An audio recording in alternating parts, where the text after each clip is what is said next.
Nice person in the whole organization.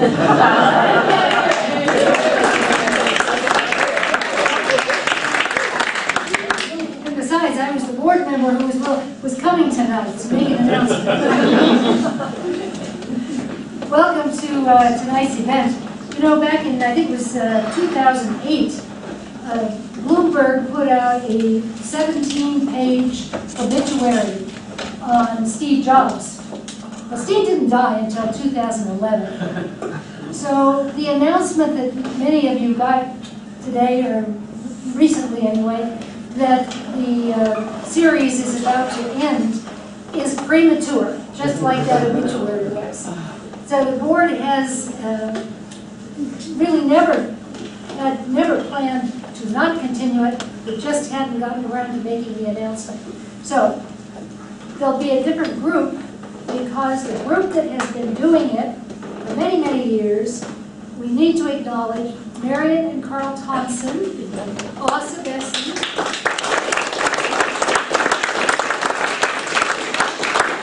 and Pirjo and Dirk Schulbach.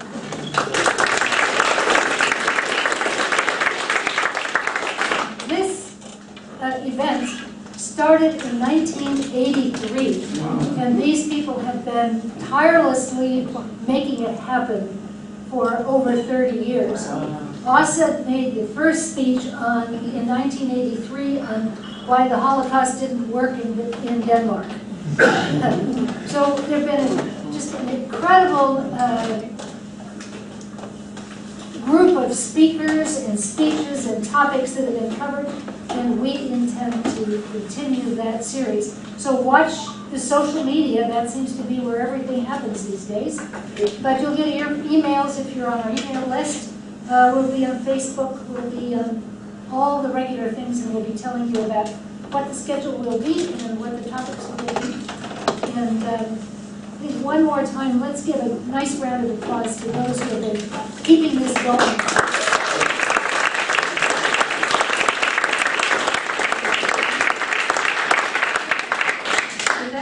Say now we're entering a nursing home, all of us. You'll also be losing your Danish comedian. Oh, yeah. Comedian. You got the wrong paper. So, now I would like to introduce tonight's speaker. He's sitting right here. It's Dr. Scott Burns. He is one of our very favorite speakers, and he has been here many, many times and given some incredible presentation. I remember a presentation he gave last year about Iceland, and we were all in here, and all of a sudden, I am not prone to panic attacks, but all of a sudden, lots of people came from everywhere, and there were more than 100 people in the room, and there are only 96 seats, and I thought, this is not going to end well. So Scott ran down, galloped down to the basement and found a room for 160 people, and we got everybody down there, and we ended up being 200 people. Wow. This is a testimony to Scott's popularity and Facebook. Don't underestimate Facebook. I noticed that quite a few people come from time to time because they've seen my message on Facebook. So, having said that, before we get started, let me tell you a little bit about tonight's speaker. Scott is Professor Emeritus of Geology and past Chair of Geology here at PSU, where he spent 25 years of teaching.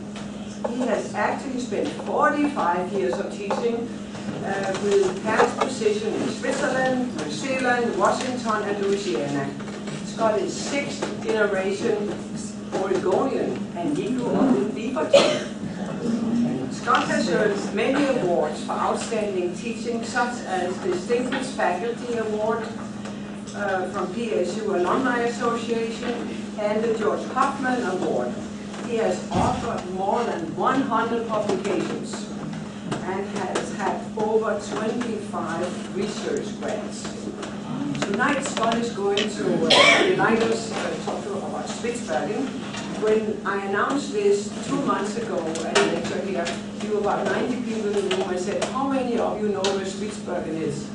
5 people raised their hands up. So, but I can guarantee you that after Scott is finished with his presentation, you will all know where Spitsbergen is. welcome Scott Burns.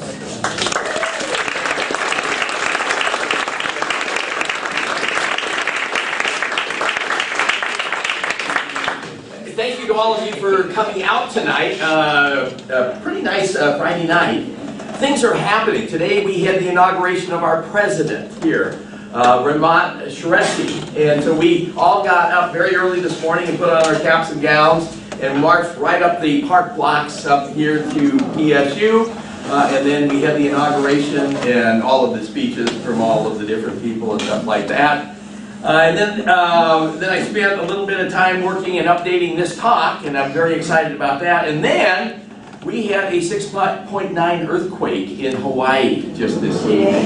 Yes, an hour and a half ago. Yeah, hour and a half ago, exactly. And it's the fourth major eruption of Kilauea. They've evacuated 1,700 people because Halemaumau, which is the big caldera there, is filled up and it's overflowing and it's going down to the ocean. And that's very exciting. And then all of a sudden a vent opened up in the neighborhood over at the edge of the park, and that's why they have 1,700 people. So I've been catching up on all of that that is going here. So, and Oli, welcome back. Oli was at Channel 6 for many years, and I did quite a few interviews, and Oli was the cameraman behind it. And he had an incredible retirement party. He invited everybody in TV and radio in Portland, and so he's a good Scandinavian. Oli Olafsson. I'm not the only former Coin TV cameraman or photographer. Art Wright. All right, Art, good to have you. Many years. And you're professor at Idaho State for a while, is that correct? Yes. So good to have you here. And good to have everybody else here too. So what we're going to do is turn the lights down a little bit, and we'll leave the back ones on so everybody falls asleep. And talk a little bit about Spitsbergen. First of all, how many have been to Spitsbergen? I know we have 2. All right. And that makes 3, because I've been there too. And it is the most northern part of the Nordic countries. Very exciting place. I've named it the land of glaciers, polar bears, and cold. I can't see you in the camera here. So where do you want me to stand? I would just like you to turn the light up. I mean, you're in the frame, but you're dark. You can't see it. So. Okay, we're going to turn on there. Is that better? Well, you'll have to. No, we don't want those on because they don't want you to see the photos. Well. Can you see me? Well, you got to get back into the frame here. So. Now I can see you. Yeah. Okay. All right, camera is okay? Yeah, that'll work. All right, I'll stay over here. Well, Can you still see? I just need the light. That's the only thing I was looking for. So back in 2004, I got a chance to go there. I was on a trip, I'm a landslide specialist, and we were doing a landslide trip from one end of Norway to the other end of Norway. But we had a 3-day add-on if you wanted to go up to Spitsbergen, because the guy who was leading it, Jan Olesen, was a professor up there in Spitsbergen, and I said, oh my God, I'm going to do that. So got a chance to, and so got some photos from there, and it is a very, very interesting place. So we're going to take a look at that. So where is Spitsbergen? It is the closest place where people live to the North Pole. And so here we are in North America. We go over to the Nordic countries here. You've got Norway here. You go up to Tromsø, where my great-grandfather came from. And then you fly out to this archipelago. Archipelago is a collection of islands called Svalbard. And Spitsbergen is the largest island that is in it. It's the 36th largest island in the world.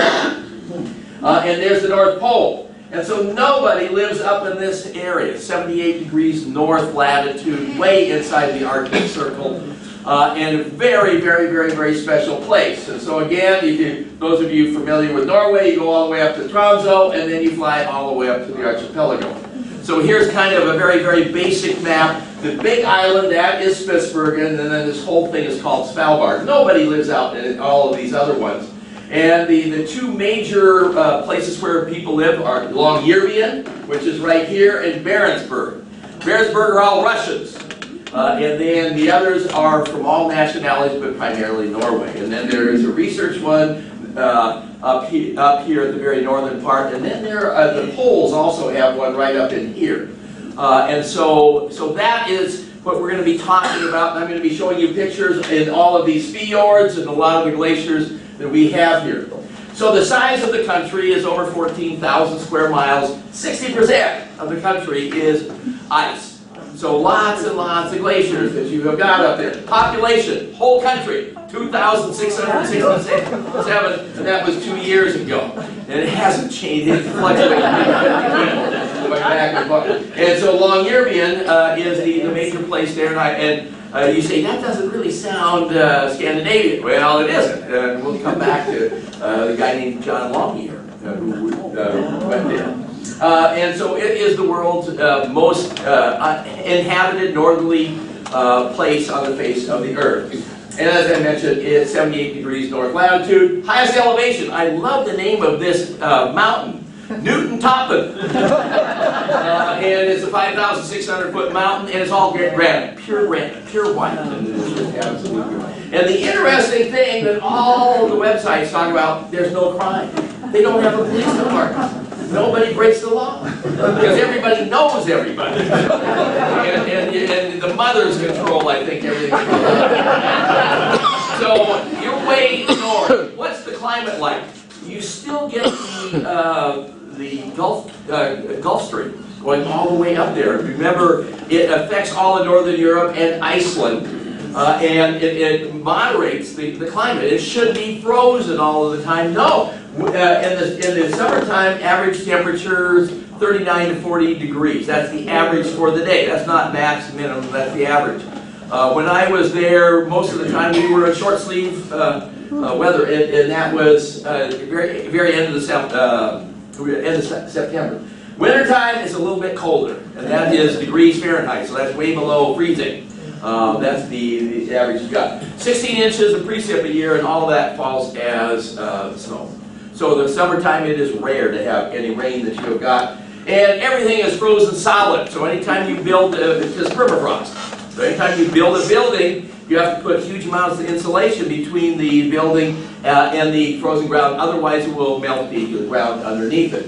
And the northern part is the Arctic Ocean, and then towards Greenland is the Greenland Sea, and then towards Norway is the Norwegian Sea. And then this is, you're so far north, in the wintertime you don't see the sun for 4 months.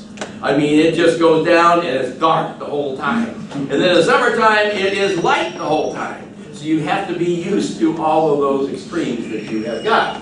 So when you fly in, there is a nice little airport that is here, right on the fjord that is right next to Longyearbyen. And I took in Scandinavian Air, SAS, but 4 or 5 other planes come in, so lots fly in and out. And then this is the major town. This is Longyearbyen, taken from the top of the mountain, looking down. And right down here, this is the university. And then there are some docks. I'll show you some of the docks that go out into the bay, and the big ships come in up into this area. And Hurtigruten. Right, and so Nordic Northwest was pushing people going on it. They go here every year, a couple times. And so the interesting thing is, if you live out at this end of town, you're a student and you have to go into the university, that's a long distance and you have to carry a rifle because of polar bears. And I'll come back to that in a second. In the wintertime, it's a wee bit of a problem. In the wintertime, at nighttime, it looks like this, and it's kind of fun.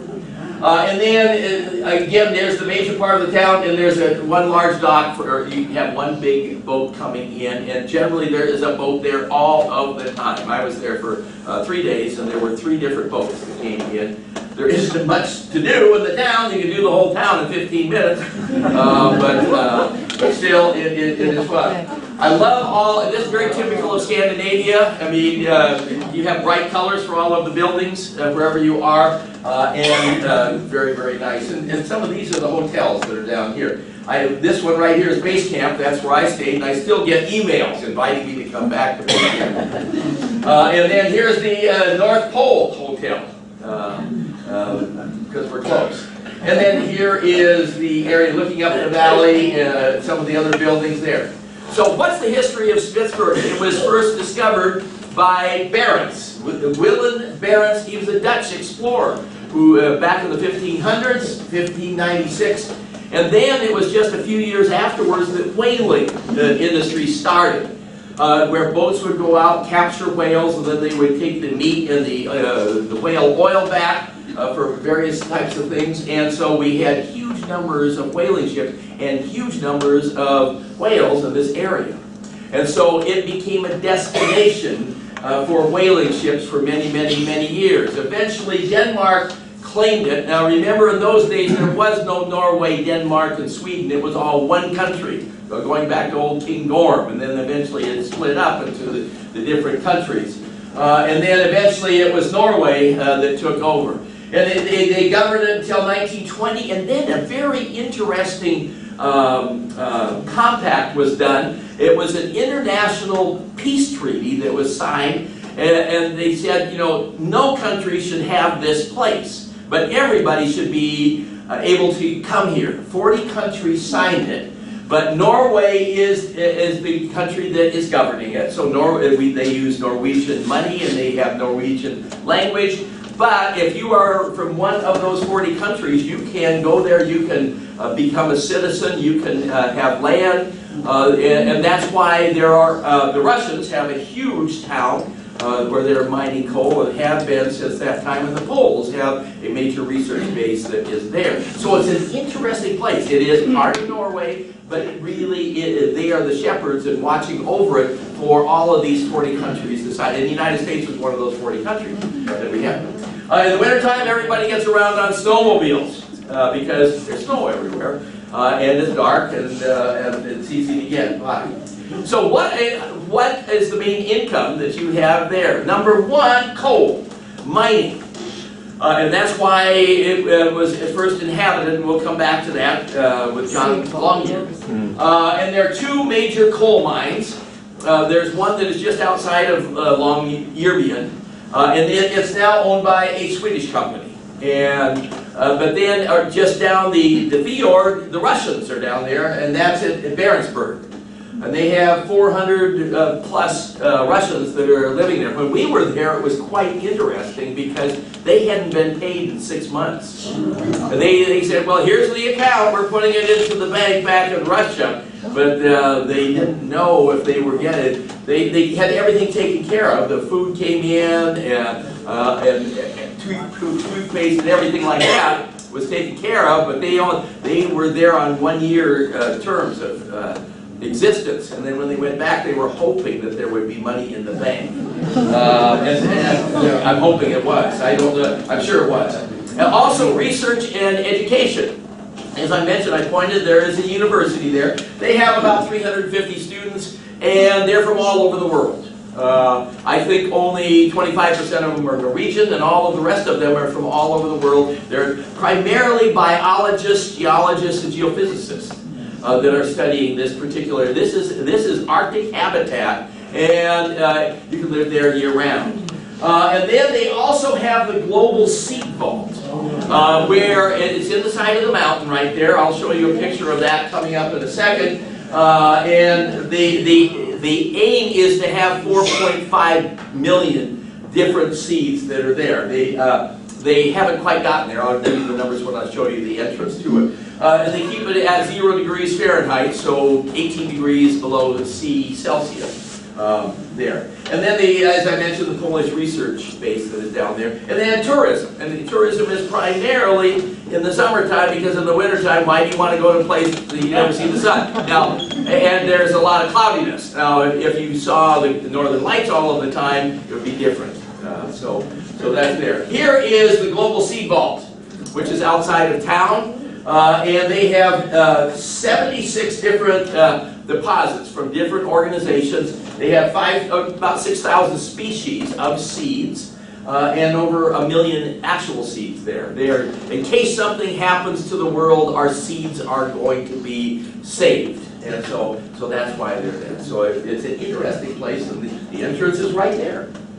And so the interesting thing, most of the homes that are there are actually not owned by the individuals, but they're owned by the companies that run the towns, and the coal mining companies, for instance, the research companies, etc., like this. And this is one of the small outposts that you have just around the side of the mountain. This is a very, very small outpost that is way up north that you have got. And then around the islands you have remnants of houses and outposts in the past. Now, why is the town called Longyearbyen? This guy, John Longyear, grew up in Michigan. His father was fairly wealthy, and then he said he wanted to start a coal company. And he started the Arctic Coal Company in 1905. He visited this Spitsbergen in 1901. There's a huge coal seam right above the town.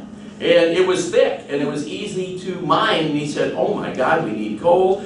We're going to come up and exploit that. And they did. And so he founded a town. He had up to 500 people living there year-round in this town and mining this coal. And then eventually he got into poor health. He sold the company to the Norwegians. They took it over.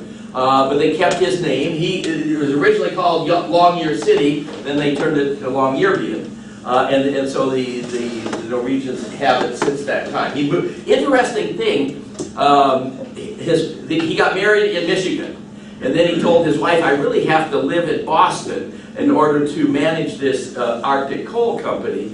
And he took his wife to Boston, and she said, I don't want to live here. I'm missing my stone house. There's actually a stone mansion back in Michigan, so he moved the whole mansion. Took the whole stone mansion apart, piece by piece, put it on a rail car, shipped it, and rebuilt it there. And so he had a wee bit of money.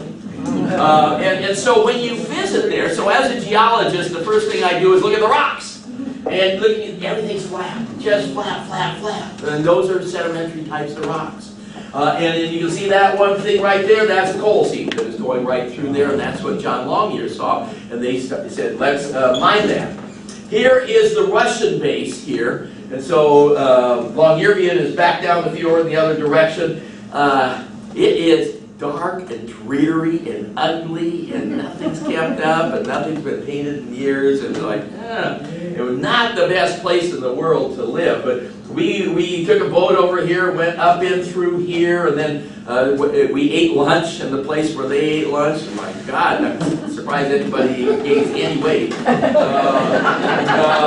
Well, no, they have unlimited beer at the end of the day. That's why. And then we came back down, and so it was interesting to visit one of the two mines. And this is actually the only money that they have coming in, or the tourists coming in to see their mine. So I got to tell you the geological history of this area, because it is a very interesting place. And these are some of the original rocks on the face of the earth. This is not like Iceland, where everything is less than 10 million years old. This is actual part of Pangaea, where all the continents were together. And in fact, Rodania, the previous supercontinent that was there, the oldest rocks are 3.2 billion years old. That is really, really, really, really old. So this is land surface that has been around for a long time. And based on the fossils that you have got, they figured that this whole area was close to the equator about 400 million years ago. Now, I mean, the equator is, and the Earth has been revolving like this. The plates have been all moving. And so it was there, and it's moved up to where it is here. Now think about it. Coal. Coal is a swamp. It is a freshwater swamp, and it's not going to form in the Arctic. And so it was formed very, very close to the equator, and it's moved up there. If you go to Axel Heiberg Island, which is in northern Canada, not quite as far north, they also have huge coal deposits. And so where was that formed? It was formed when that area was also close to the equator. So it shows you that everything is moving around the world. It's very interesting. So at the very, very bottom, the oldest rocks are granites and gneisses, and the gneisses are metamorphic rocks. They've been put under high temperature, etc., etc. And then on top of it, you've got sandstones, old beaches, and then you got shales and mud off of the coast.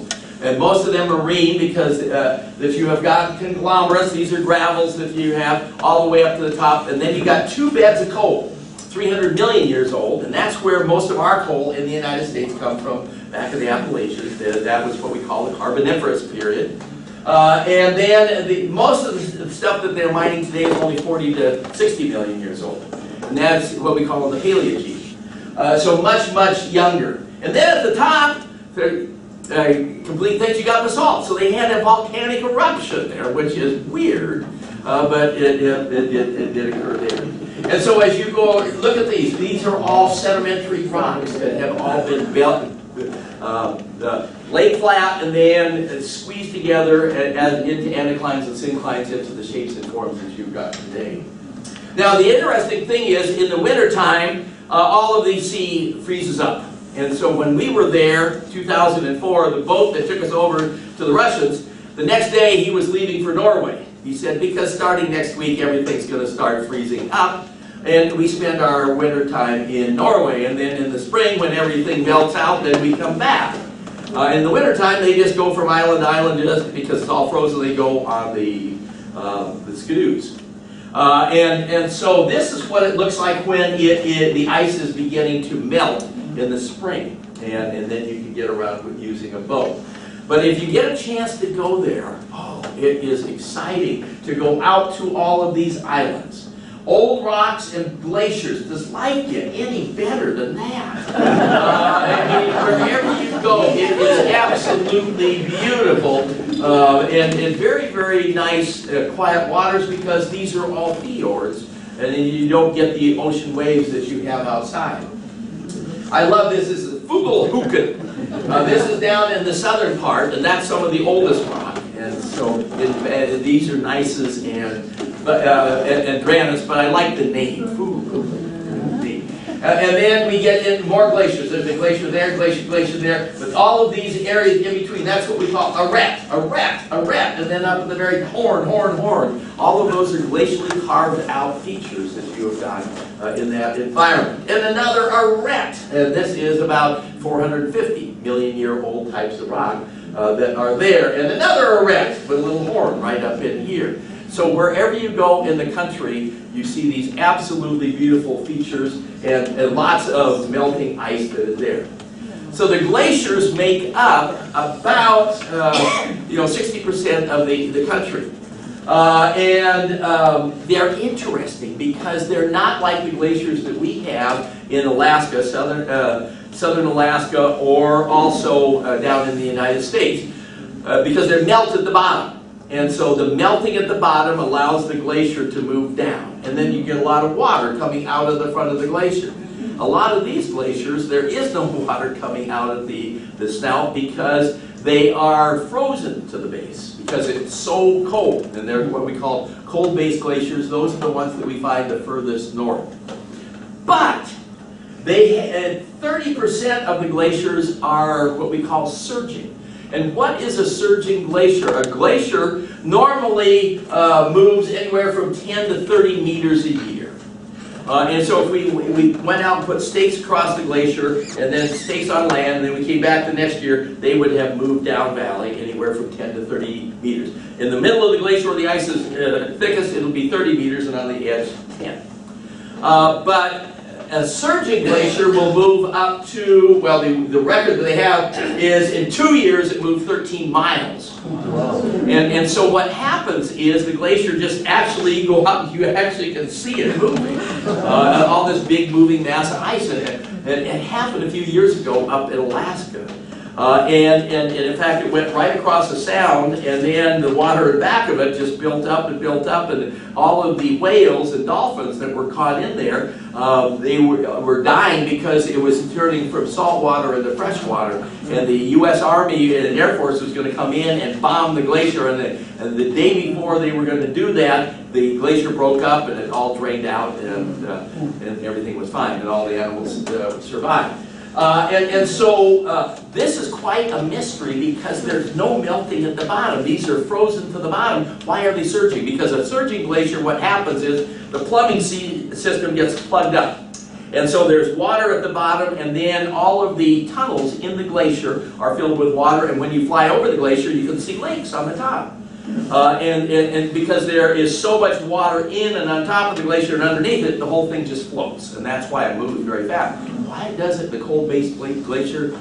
We don't know. So that's a mystery for geologists to study, and I'll leave it up to Andrew Fountain, who's in our department. And as I mentioned before, lots of sea ice in the wintertime.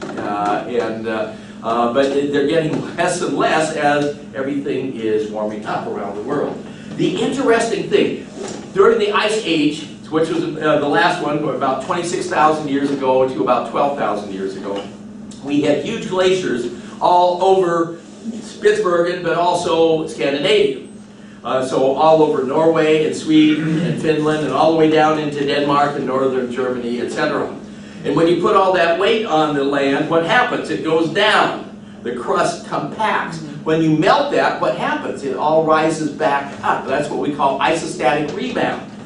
If you go up to Hudson's Bay, up in Canada, and it's still going on today as the Earth's crust is rebounding.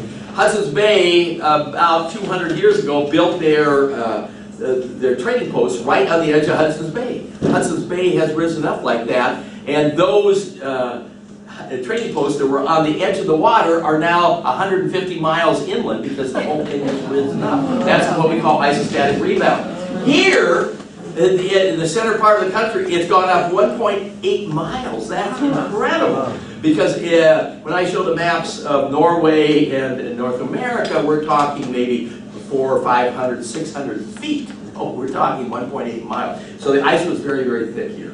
And the glaciers are everywhere. So what is a glacier? Is a moving mass of ice. And so you get snow on it all winter long, and then in the summertime it melts, but at the lowest elevations it melts fastest, and the upper elevation it melts slowly. And then what will happen is, when there's snow at the end of the season, the next year's snow buries it, compresses it, and it eventually becomes ice, and then gravity pulls it down the slope. And so that's what a glacier is. This is what we call a medial moraine, and this is a deposit on the top of the glacier that is coming. It shows that two glaciers actually came together right there. And that is an arête. That is another arête that we have got there. Hiking across these glaciers can be really, really good. And one important thing is you need to have crampons. These are the big spikes on your boots. Otherwise you'll fall into the crevasses, or that is a very, very big crevasse that you see down there. Or you can go on the boats. And so all of the boats that go up and travel in this area, they will go right up in front of the glacier, and then they will calve. These are what we call tidewater glaciers. If you go up to Alaska, maybe some of you have been to Glacier Bay, you go right up in front of the glaciers, and it is absolutely beautiful. But here, they have like 250 to 300 tidewater glaciers. They're everywhere. Every fjord has got them. And it is just absolutely spectacular. Or you can get off of the boat, go hiking up to the top of the mountain, look at all the icebergs that are down there, look at that huge glacial system coming off of the center part of that's the western part of Spitsbergen. And then this is all ice that is coming out of the valleys, and it's everywhere. So absolutely beautiful place to visit and go and see. And then if you're in a boat, you go right up in front of it. It is always fun. A lot of the boats, what they will do is they will serve you Coca-Cola or some soft drink, and they will tell you that the ice that is in it is over 2,000 years old, which is common they do here. Or you can get out in a small raft, motorized raft, and go right up in front. But you got to be very careful, because if this whole thing breaks off, then you may be in for a big wave that is there. And then here's another view just from up on top, and there's a boat. That is a pretty good sized boat that you've got down below there. Look at the glaciers coming out here. There's one there. There's one over here. This is a arête. coming off of that area. And then I love this one here, and the sun is in the sky all day long. I mean, it just keeps going and going and going. It just goes around, and it is absolutely beautiful. So as a scientist, you can get in 18, 20 hours of work. Of course, that cuts into your beer time. And being Scandinavian, you always have a little aquavit. That keeps you going. And then look at this fjord that is here. This is actually a glacial moraine that we're on right here. The glacier coming down in here, glacier coming down over in that area. Now, these guys are crazy. They're kayakers. And I don't know about you, but if you are a kayaker, you have to take a class in kayaking. And if all of a sudden a wave happens, and it tips your kayak over, you're going to be upside down, and you have to be able to right yourself and get you back. That water is about 42, 43 degrees Fahrenheit. I mean, it is cold. But they are good. They're good. They do have the boat in case somebody falls. But still, I would not do that. And then looking back up here, there's a snout of one of the glaciers that we have back up here. And here's the Hurtigruten boat, and it's always fun. If you don't know what it is, it's a boat that you stay on and it goes up Norway, up all of the fjords, in and out, and it's just absolutely beautiful. And Sandra tried to get me to go on it this year, and I got too many things happening this summer, so I couldn't get a chance. There are about 20 people going on it from Nordic Northwest. Oh, I love it. So if anybody's interested, there's still time to get involved. Oh, that's good. It's fun. I mean, there are no fjords in the world as beautiful as the Norwegian fjords. Now, we also, I'm a geologist who also gets into freeze-thaw processes and ice in the soils. This is what we call paraglacial geomorphology. And so what you do is get sorting of rocks. And if you look in here, you'll see all of these mounds of gravels that are all around here. And what has happened is they've been sorted by ice. You get ice wedges in between all of these, and what it does is it forces all of the particles off to the side. And then in the summertime it melts, and so everything falls back in. And so you keep pushing out the big things to the side, into the center, and then the fine-grained things go in between. And so that is, we can also form stripes, what we call stone stripes. And then we also get polygons of just that are also formed that way. And some of the best ones in the world are found on Spitsbergen. And I still remember in Science News, Bernard Halley, who's a paraglacial geomorphologist up at the University of Washington, had a photo on the front page of Science News about 10 years ago, all taken from Spitsbergen. So it is a neat area. I didn't get out to see all of the paraglacial ones. They're mostly out on the islands. And then how about the vegetation up here? So I got my start in teaching science in the Alps in Switzerland. I taught there for 5 years, and I taught alpine ecology. And I take my students and go hiking through the Alps, pointing out the plant and animal adaptations, the glaciers, the geology, and everything like that. And this plant right there was all over the Alps, and is all over our Cascades, it's all over the Arctic tundra, and it's up here. And this is moss campion. It's a cushion plant. It's Silena caulis, for those of you who know the genus species name. And so the whole area up there is all Arctic vegetation. This is what we call belly botany. The flowers are really tiny, and the only way that you can observe them is to get down on your belly and with your hand legs in order to look at them. These flowers are tiny, tiny, tiny. That's the biggest moss campion I've ever seen in my life. I mean, holy moly, is that big? And then you have Dryas octopetala, which is alpine avens or Arctic avens, and all of these other types of plants that are there. There are 165 species of plants on this island. And so they have to be adapted to be able to live in permafrost, but also in an environment that is cold most of the year. And then as we're looking up here, look at the rocks that we see up here. This is all very, very old rock. It's gneisses and granites. And then look, this is all Arctic tundra that is in here. This is cobresia, grass in between. So how about the animals? I mean, here is an environment up north, and it's an island. And there really shouldn't be any land mammals, but there are. And polar bears. And in fact, they have counted the polar bears, and there are more polar bears than humans.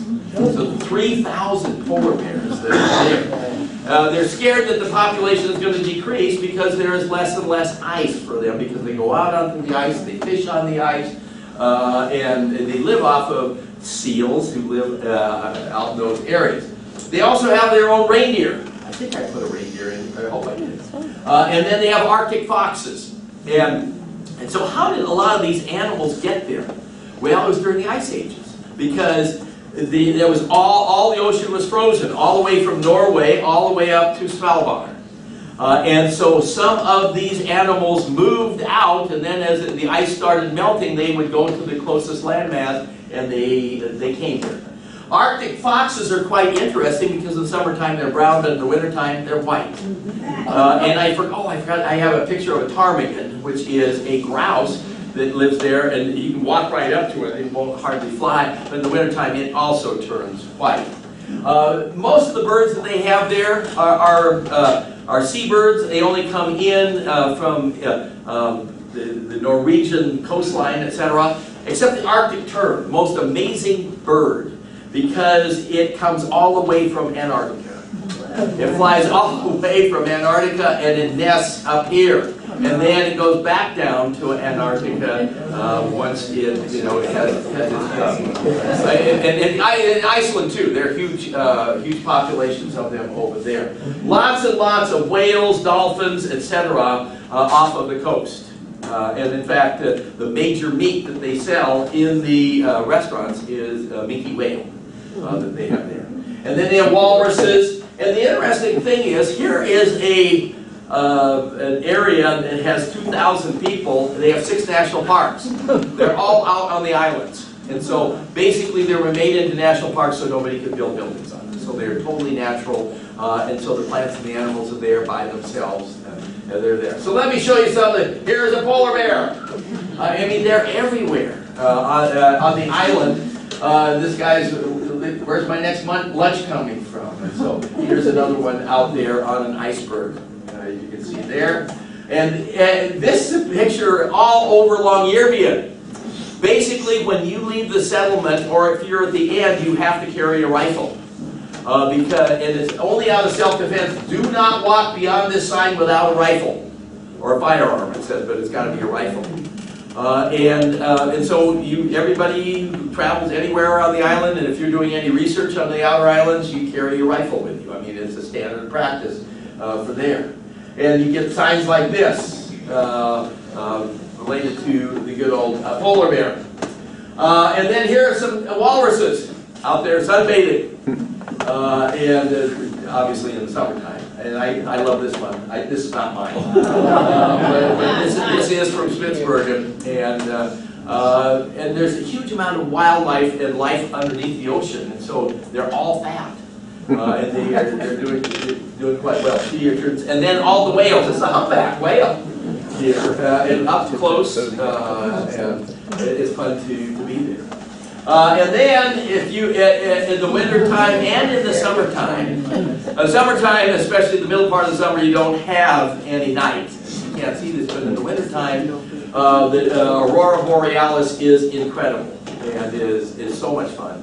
And in fact, most of the tourists who go there in the wintertime are there for the aurora borealis, which you can spend. Well, you can do it day and night. You don't have to get up in the middle of the night to look at it. You go out at noon and see the northern lights that are there. So that is the story of Spitsbergen and Svalbard and the whole area up there. It's part of the Nordic countries. It's the furthest north. It's got great geology. It's got great plants. It's got great animals. It's got great climate and great way of life and an incredible history that is there. And so to end with, I just have one last thing, and this is a picture that I downloaded off the internet. But no swimsuit is needed. These guys are doing their polar dip, and they got there's a company in town that does that, and you get a special certificate that says that you swam in the ocean. I was stupid. So, thank you very much.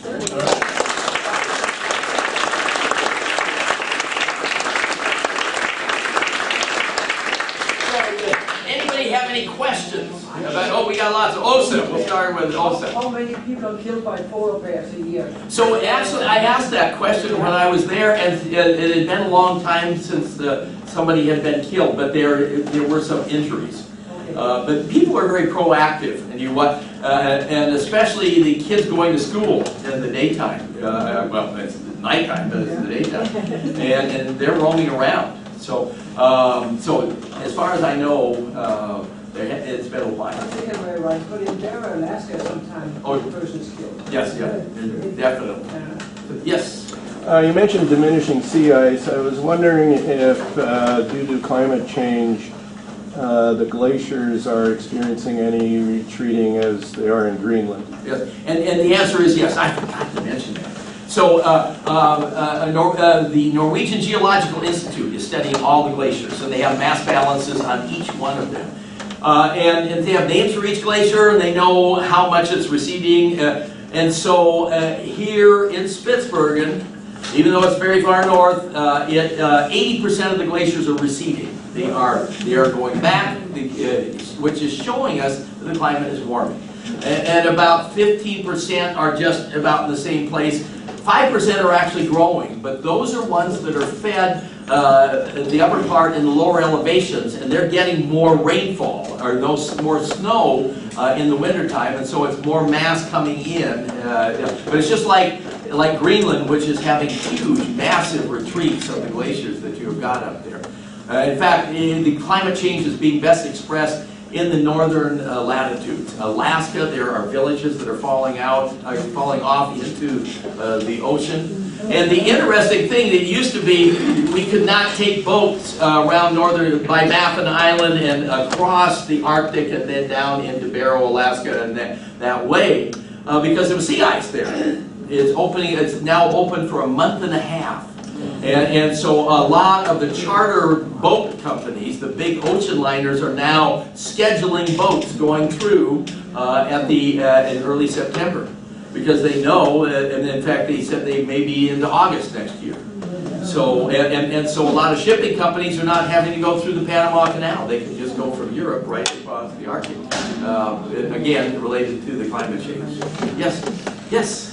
How old are these rocks compared to the ones at the bottom of the Grand Canyon? Oh, much older. So 3.2 billion years old. The Vishnu schist and the Zoroaster granite, which are the lowest two in the Grand Canyon, they are Precambrian, but they go back about 1.8 billion years. This is 3.2, so that's old. That's really old. Yeah. Good. Yes. You mentioned this coal in the title. Does that imply that there were ancient forests in the area? Swamps. Swamps, yes. And so anytime you find coal, and I tell my students, I always ask, what is the environment? It was not made in the ocean. It was actually freshwater swamps. Now they may have had some forests in them, but it is a swampy type of environment. Whereas oil and gas comes from small one-celled organisms that were in the marine environment that have died and fallen to the bottom and got caught up in the muds, and then eventually they migrate into a sand, which is the reservoir that we drill down into, and we get oil and gas from that. So your oil and your gas comes out of marine organisms. Coal is a freshwater swamp. So, and a lot of these, well, they were formed when they were very close to the equator, and then as they were moving north again, still in warmer environments. Yes? The seed vault that you mentioned, yes. Isn't there a counterpart for tropical seeds that's administered by one of the Asian islands? And I don't know the answer to that, but I'm sure that there is another one out there. But this one, they're taking seeds from all over the world, from all different types of environments. They said, this cold environment, they will be safe. So I don't know the answer. Yeah, who is the administrator then? It's a foundation out of Norway, I think. Oh. That is doing that. Good. Yes? Was it occupied during World War II? That's interesting, because remember, it goes back to 1920. This is a demilitarized zone. And so nobody was allowed to be in that area, and they upheld that. So it was not. It was not. That's a good point. Anything else? Yes, we got a question. Where do the foxes live? Huh? Fox, where do they live? Okay, they live in holes in the tundra. And so, you know, what do they feed on? Well, they feed on mice and voles, and primarily those, not as much the shrews. But the interesting thing, the number one rodent that you have got there is a rat. So where did it come from? Ships. All those whaling ships that would come in had rats on them, and when they were there, they would come ashore, and rats proliferate. So there's plenty of food for the foxes. Yes? Are there any insects like mosquitoes? Yes, not many, which was interesting because we never, when we were out in the field, we never took any repellent or anything. You would think there would be, but there aren't that many. Remember, it's frozen most of the year, so it wipes out a lot of them. It's way in the back. Yeah, we all know that coal is a single contributor to climate change, whereby burning of carbon dioxide has also been part of this global warming. So in, is this Spitsbergen? Yeah. So what are they doing to preserve their land, knowing that coal mining is responsible for this climate change? Are they going to lose the land they love so much? So what are they actually doing? Do they want, like, maybe in the future we stop mining? Or what is another means they can actually have source of income there? Yeah, so the point is coal is a major contributor of carbon dioxide and particulate matter to the atmosphere, and we're very, very concerned about it.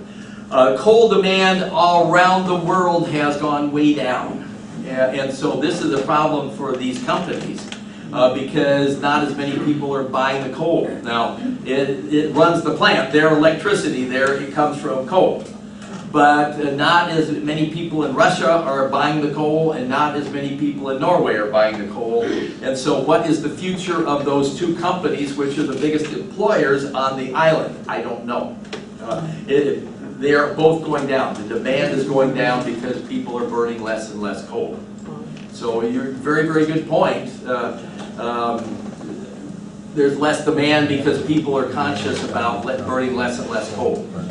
So good. Yes? Are there fish in the water? Yes, lots of fish. My favorite is Arctic char, which is gorgeous. And it comes out very red, just like a salmon. And you have dark red that lots of Scandinavians really, really like. And oh, is it good. Char. It's fresh water, isn't it? Huh? It's fresh water. Char? Well, the char that I had out there was ocean. So. Yeah, there are a couple commercial fisheries, but you know, with only 2,000 people on the whole island. But we did have fresh fish in the restaurants, and so yeah, so they gotta be some fishermen that are there, or it could be guys that are coming from Norway and fishing between Norway and there, I don't know. And then they're selling their work there. Yes, a couple more, yes. Is there much interaction between the Russians in Barentsburg and the folks in Longyearbyen? Not really. In fact, hardly none. It's a cultural thing, a language thing. And the people in Barentsburg, the Russians over there, really have no money. They come over to the other side. They can come over, but they have no money to spend because everything is in the company shop. When you buy anything, you go down and sign a piece of paper, you never exchange money. So as I understood it, there was very, very little interaction between the two. Now, the other research organizations like the Poles, man, they're in there all along Longyearbyen on the weekends and stuff. So. They have restaurants there. Huh? Restaurants. Oh yes, they have lots of restaurants. Okay. Yeah. What kind of food do they serve? Well, it's typical Scandinavian. Okay. And so, you know, open-faced sandwiches, a lot of fish, some pork, yeah. And then also lobster, the little longestine. Yeah, and then and whale. You know, I didn't have any reindeer, but they do have reindeer there. I guess I didn't get that slide into the slideshow. Yes. Does the power for the cities also come from coal? The what? Is the power source for the cities also? Yes, coal? yes, yeah, it is. Yeah, so the electrical power generation plant is coal. Yes. What? Two last questions right here. How do they deal with recycling their waste products? How do they? So a great question. How do they deal with recycling their waste? It is a problem, but they are doing it. And even in the town, they had recycling bins and stuff like that. They collect it, and it all goes back in the boat when all the boats go back in late September. And so they're being conscientious, but they don't. With that number of people, they don't generate huge amounts of waste, but they do recycle. And you had a question. How do people get in and out in the winter? The ships can't get in. No, but in planes. The planes, you have generally at least one flight a day coming in They and can out. land in that hole? You do. I have a niece who is a pilot for Air Canada, and she flies Baffin Island and all up north, and she never sees the sunshine in the wintertime. And she said, no, it's not a problem. I mean, they just have to be cognizant of the fact that everything's frozen, and sometimes you get in the plane and it doesn't start. I'm going to turn it back over to Osa because we have food over here. So thank you very much. Thank you. Thank you.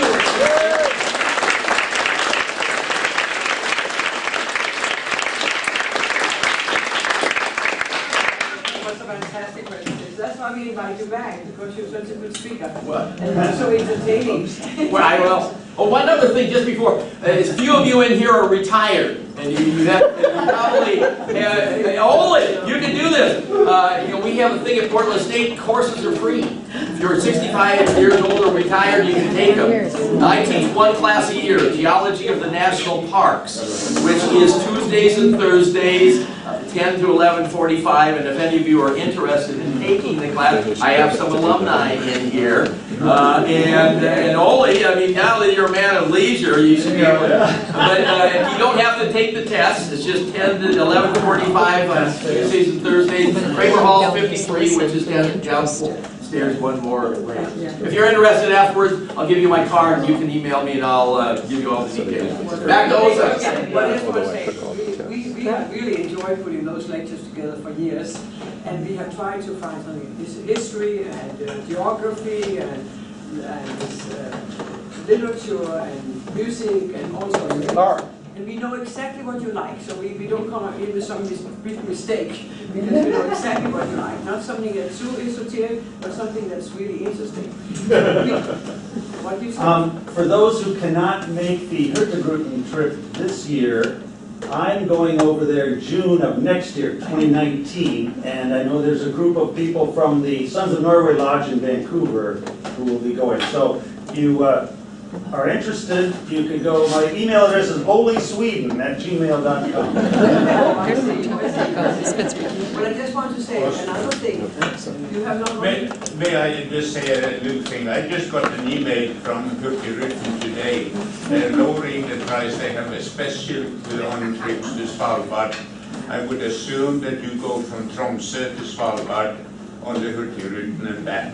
So all you need to do is to get to Svalbard, and it costs a little over $1,000 per person, and it probably takes a week. But You sound like you're Swedish, are you not? No.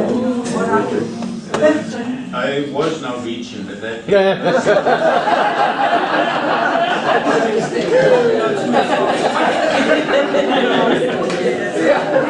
I just want to say one more thing. All the lectures for the last 15 years have been taped. So the people who are members of the Nordic Northwest can come over to Nordic House and borrow anything you want from the lecture you want to see again, or you might have a friend who would like to see it. But they're all available over there. We always we give the speaker one. You get a speaker one, and we say one over there. So we have them all on file, and you can go over and look at them.